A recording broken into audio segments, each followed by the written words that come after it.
Hey folks, Mr. Tolly here. I'm here with, remind your name out? Jeremiah Miller. Yep.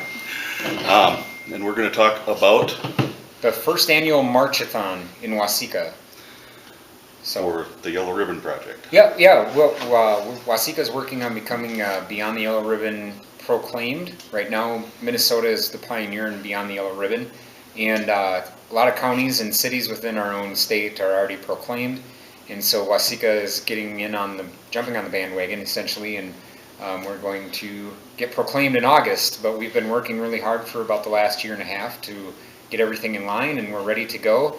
We're just waiting till August because that's when I think it'll be the third annual Caleb Erickson Memorial Day will be happening in August. So we're going to tie in the proclamation with that. Awesome. But since we've started working on becoming Yellow Ribbon certified, we've always said that we don't have to be proclaimed to help veterans. And so we're just doing things just to help veterans right now. Doing what you can. Yeah. Great. And so back in November, we did the 3 Legion Ruck. I don't know if you heard about that. I haven't heard of it. Okay, so what we did is we tied in with the group Operation 23 to 0, which brings awareness to veteran suicides. Okay. It's based out of the Twin Cities. And they do these ruck marches from a certain point to the Capitol and back and everything. Oh, wow. The goal is to walk 23 miles with a rucksack or whatever, flags, whatever you can do, or not even anything at all, but just walk. Right. And so we saw how that operated, and we thought, man, we need to bring that down to southern Minnesota, because a lot of times, I think veterans believe that all the help is in the cities, Twin Cities, and there's not much help for us in the outlying counties and areas. And Right, I hear that a lot. which isn't true. And so that's why we did the 3 Legion Ruck, because there is so much help out there for veterans that we wanted to try to start bringing that awareness. And that's where the Yellow Ribbon kind of steps in Okay. and says, hey, we've done the work to try to gather all these different areas of help for veterans. And so if you call us and say, hey, I'm having some car trouble, or I'm having some family trouble, or I'm having some mental health trouble, or maybe you need a job, maybe I'm not having any trouble at all, but I want to help other veterans. Which is where I'm at right now. Yeah. I want to help other vets. I don't have a lot of money to donate to stuff, but God, anything I can do to help other vets. And just time is what, a lot of organizations just need bodies and they need help. And so that's perfect. So what we do is we get together once a month and we just talk about what events we have planned, like today's first annual Marchathon. Yeah, and I hadn't even heard of this. I must have missed it in the paper, so it couldn't have been too big a write-up. They just put an article in the paper Thursday or Friday. Oh, wow. So what we do at these meetings is we talk about what resources are out there for help, and then we talk about the events that are coming up within our area. So Waseca, Faribault, Owatonna, we work closely with the Owatonna Yellow Ribbon. Okay. Mankato's got a lot of events for veterans, and we bring those up in this meeting. And then we just kind of go out and try to spread the word. Hey, Yeah. And so what I tell everybody is that the Yellow Ribbon is the knot that ties all the resources together. Because there is, like I said, we don't want to be another resource for veterans. We want to be a resource where we can point you in the right direction, because it's overwhelming. There's so many resources out there. You don't even know know where to start. Exactly. So you're trying to be that starting point. Yep. So you start with me, Awesome. And then you say, hey, I have a veteran who said, hey, I think I'm going to get evicted out of my apartment. Well, guess what? There's a resource out there called Minnesota Assistance Council for Veterans, and what they do is if you're a veteran and you're near homelessness or homeless, they will help you find an apartment and pay some of that first month's rent and deposit for you. It's an organization in Minnesota. So there's I've never heard of these. I mean, I hadn't heard of you until today when I drove by the courthouse and saw you marching out there. I had to see what was going on. Yeah. So that's why we're trying to just spread the word. And so the Marchathon, so the 3 Legion Ruck, the group started in Faribault, 150 people started in Faribault, and they walked to Morristown. Wow. And the whole time they were carrying signs that said 22 veterans a day commit suicide. And now we realize that statistic might be a little exaggerated. But as I told Channel 12 News today, that 1 or 2 veterans is too many. 1 or 2 suicides in general is too many. We don't want anybody to commit suicide. But veterans are 50% at a higher rate to commit suicide than the civilian population. So regardless if it's 1 or 22 or 40 a day, it's still too many, and we're at a higher rate as a veteran, Right. you know. Right. So we're just trying to bring that awareness out and say, hey, you're not alone in this. Right. We want to help you, and groups like the Beyond the Yellow Ribbon and whatever are out there for you. And so they walked from Faribault to Morristown, then Morristown to Waseca.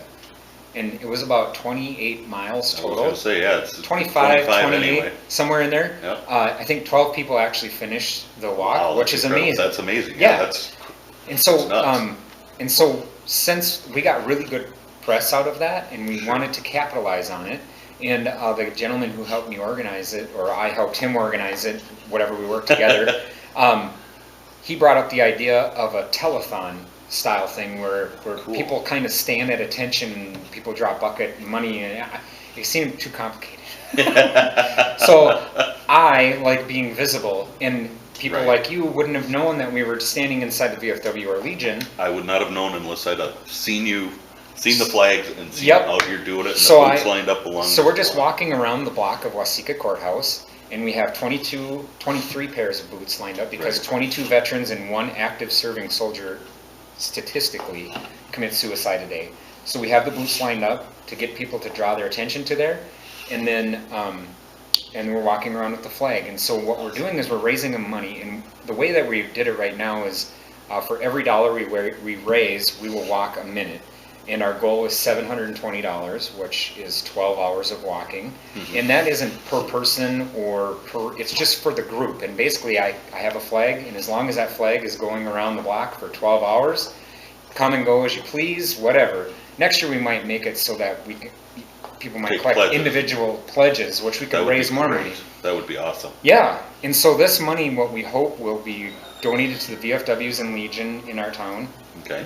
And if a veteran or a family member, and I explained to a veteran's wife, I said, your husband probably will not come and tell me that he's got a problem, but you'll come and tell me that there's a problem. Not him, but maybe there's issues. Because, guys, we're all too proud. And veterans in general, because, the female population. I have 2 daughters that are vets. Yeah, so we're taught to be proud, and we're taught to take care of our own things, and we're taught all these wonderful things. And so our family is probably more likely to come out and talk to us and tell us that there's maybe money issues or psychological, or children, hey, you know what, we're trying to work with our military youth in our town too. Right. I think that's a large population that's forgotten about. And so we're really trying to create an awesome awareness for military youth. And so to get back to this money, so if a family member or a veteran calls and says, hey, my furnace broke down, it's going to cost me $200 to fix, hopefully we can take $50, $75, $100 of this money we raised today, cut them a check. Right. Or cut the plumber a check so that it's fixed, or maybe we can get companies that are maybe companies that willing willing to donate some time, do it for a lesser, maybe parts, whatever. That's kind of the purpose of the Yellow Ribbon, is to say, hey, we want to help a wide group of veterans. Open up the resources. Yep, and that's kind of what we're doing. So today, I think we've surpassed our goal, but I'm not quite sure yet. But I think we'll have a pretty nice chunk of change to start with this kind of thing. One thing that we're doing with the military youth, and we're going to use some of this money for, is 3-4 years ago, a veteran in our town said that he wanted to do more for graduating, for the seniors in our town who have enlisted already. And he thought that they should wear red, white, and blue cords to kind of show that they have already enlisted into the military. Right. And that idea never got anywhere until we grabbed it as a Yellow Ribbon, and we ran with it. So now this year we're going to provide red, white, and blue cords for our graduating seniors that have enlisted. And then we're providing purple cords to military connected youth. The color purple is to signify all branches of the military. Right. As well as other things. Purple is kind of the catch-all. Right. But anyways, so if your parents or step-parents served, or your brother or sister served, we will give you a free purple cord so that people recognize that you're a military connected youth. Awesome. And so with some of this money, we're going to purchase those cords for those kids. Awesome. And so that's kind of the things that we're trying to do. And that's where this money is going today. So that's, yeah. I think this is great. And I've been looking for something to get behind. And you see, like, the Wounded Warrior Project, and I know a lot of that money doesn't go back to the warriors. Yeah. Not as much as should, I think. Yeah. I've used the Wounded Warrior Project, so I used them once this time, and I went to the Chanhassen Dinner Theater for free with my wife, and it was awesome. Right. And I know I haven't had anything bad go with them, so I can't No, say that. But I read a lot of the Yeah. statistics and stuff, and Yeah. statistically their money a lot of it doesn't go back. yeah, and I think you'll find that with a lot of multi-million-dollar nonprofit Yeah. organizations. Yep. It's you not will. just them, and unfortunately No, they're it's getting not. the hit for it. And, Yeah. but so I still think that if you can find a local charity or something that you want to donate to or you feel passionate about, definitely sign up for it and I help think them out. helping out your own community is Yeah. what it's all about, really. Absolutely, and I think that if you in Minnesota, especially if you go to Beyond, or if you go to btyr.org, I think it is beyondtheyellowribbon.org. Yep. You will find, you can search for Yellow Ribbon communities, and you'll either find your city or your county in there, and then Right. from there you can find a contact information and find out how you can get involved. And one thing also that we're trying to work on in Waseca County is employers. So why do I Sure. hire a vet, and why should I be military friendly? And so we're going to have hopefully a seminar for employers that bring in the ESGR and bring in the employer support of the Guard and Reserve, that bring in the DEED, Mankato Workforce Center. We're going to bring in Yellow Ribbon, excuse me, any other organization that we know that supports veterans and employment. Awesome. So then these employers know why they should hire vets, and the employers also have rights as well. When you hire a veteran, it's not that we get anything and everything that we want. And I think sometimes they get confused. I think they do. And so sometimes I think the veteran can take advantage of that, and sometimes I think the company can take advantage of it. So we're going to try to educate people on what really the laws are and stuff. Cool. So that's something we're working on. Another thing we're doing in May during Memorial Weekend is we're going to set up the missing man table on Friday of Memorial Weekend Okay. at 11 a.m. and we're going to have, it's called Operation Overwatch.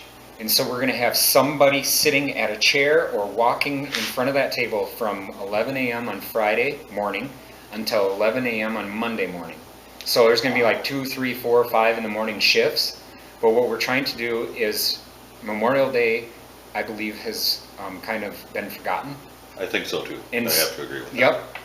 When we have our programs up here, there's maybe 50 or 60 people that show up, which is great. A lot of communities probably would really like that. Yeah. But so what we're trying to do is just bring awareness to what Memorial Day is about. And I think that the missing man table is probably the best visualization for something like that. Yeah. So we're going to have somebody guarding that table, and then we'll be taking donations, and the money will go to Waseca has a Memorial Day Association. Oh. Where they put all the Another flags. thing I didn't know. They put all the Lived flags here up. for 20 odd years.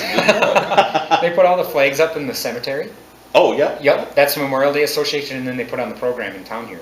Oh. And so the money will just go to whatever they feel like, if they need new equipment for the program, or maybe we can help get them some new flags or something like that. Right. And then it will go to our new memorial, which will be built this summer in Waseca here. So we're going to raise funds for those two things, and that will be over Memorial Weekend. So we're just kind of keep capitalizing, and Keep it going. the more we're out in the public, I think the more people appreciate us, Yeah. respect us, and want to help us. I think that if we lock ourselves up in certain areas and places, we get to be known as kind of stuffy and not approachable. And Right. we definitely don't want to be that way. We want to be approachable. So Yeah. anyway, yeah. So if you have any questions, you can email Waseca. Oh, let me see. I think it's Waseca County Yellow Ribbon. Let me see. I'm sorry. Well, or you can go to the Facebook page, Waseca County Oh. Beyond the Yellow Ribbon. We have a Facebook Awesome. page. And then let me and just, they've got a national website. they do have the btyr.org, Right. which you can find Waseca in there, but, I'll have links to all this stuff down below in the description box if Okay. anybody's interested. Yep. So. and then it's just, I just want to see, WasecaYellowRibbon@gmail.com. You can Gotcha. email me and anything. And so our meetings are the last Wednesday of every month at 6 p.m. in the Miller Armstrong conference area. Somewhere in there, Great. they'll put us. So, yeah, Be so a sign downstairs maybe. says what? Well, Unless you go to Facebook and events, it's kind of, I might know last minute. But anyways, it's the last Wednesday of every month, usually on the 3rd floor of the Miller Armstrong building. I will do my best to be there. See Awesome. If I can get my boss to cover me for a little bit. Awesome, great. So, Well, it's been thanks. great talking to you, Jeremiah. Thank you so much for bringing some awareness to this, because I certainly didn't know anything about it. Oh, great. And I'm happy to know about it, and Yeah. I'm going to spread the word the best I can through YouTube and This is whatever I awesome. can do. And we'll post a link to this video on our Facebook page and I everything. will so- email you that link. Awesome. Cool. All right. Thank you, very sir. much. All right. Have a take great care. day. Hey, you too.